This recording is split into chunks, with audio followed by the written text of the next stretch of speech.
In the late 70s, everything was brown, or it had a wooden veneer on it, and if it was really cool, it was brown, had wood on it, and was gold. Here then should be the coolest second generation console there was. Today, we're looking at the Intellivision from Mattel.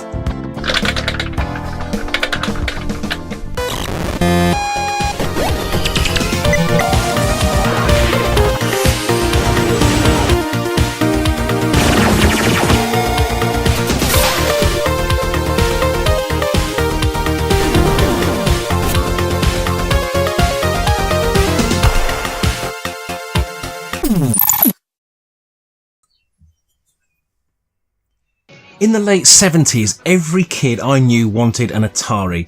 There were a few Philips G7000 owners, but mainly Atari was the console in most people's homes. I had a Philips G7000, and to be fair, I loved it, but it never quite had the library that the Atari had. It's an iconic system that's instantly recognisable, whether you're into video gaming or not, but there were a few others that wanted a chunk of Atari's pie, and the one we're looking at today is the other brown and wood 70s marvel, the Mattel Intellivision. Which is so cool because it's an amalgamation of the words intelligent and television. Oh, and this one also has gold on it. Nice. This reminds me of our neighbour's gold Ford Granada 2.8 gear, and that was also gold and brown and had bits of fake wood in it, and it was absolutely awesome. In 1977, Mattel started development with a cartridge-based console system to rival the other systems on the market.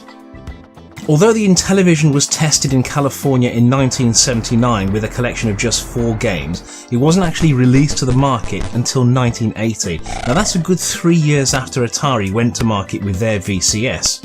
Intellivision features the General Instrument CP1610 CPU, which is actually a 16-bit chip.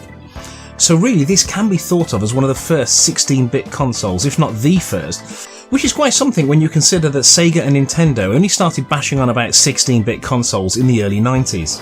The system did have much better graphics and sound than its main rival, the 2600, and it was well known for its large catalogue of sports and action games. Games came on 4 to 16K cartridges, as did many other consoles of its generation. Sound was provided by the General Instruments AY3-8910, which features a 3-voice programmable sound generator, and it was used in many arcade machines of the time. Screen resolution was a whopping 160 by 192, and the console had a palette of 16 colours and could support 8 sprites. Screen output was via the standard UHF RF socket which went into the back of your TV. The machine itself is quite sparse, but it does feature a mains power supply built in, an RF socket, a reset button and a power switch, so no big power brick with this console. The supply is all built in and I like that. Now the controllers, oh god those controllers. So we got 2 hardwired controllers were packaged with the Intellivision, and these were a definite love or hate item. Personally, I hate them. The controllers feature a 16-way direction disc pad thingy, 4 action buttons, 2 on each edge of the controller. A numeric keypad for other game functions is included. You could place card overlays into the controller that allowed custom game controls to be used with different games. A number of add-ons were released for the system, including a keyboard and a speech voice synthesis module that we have here, and there were later revisions of the console released in the shape of the Intellivision 2 and the Intellivision 3. There was also a 4 in the works, but this was scrapped and never really saw the light of day.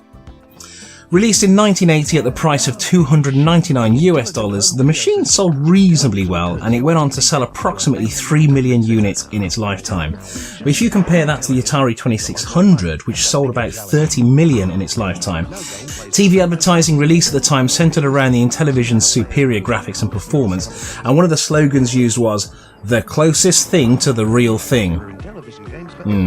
And the machine was often pitched side by side with the Atari 2600 and showed the differences between the visuals and the sound that the Intellivision could produce. So this wonderful collection has been brought in for us to look at by Tony Osborne, so thank you very much Tony for letting us have a look at this. This really is a beautiful collection of cartridges. They've been very, very nicely looked after indeed, and some of these must be worth a fair bit now, so absolutely gorgeous. Thank you very much Tony once again. Lovely connection. Let's actually take a look at some of these games working, shall we, on the Intellivision.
So there you have it. That was a quick look at the Mattel Intellivision, and you know what? I like it. What I don't like are these controllers. They are horrid.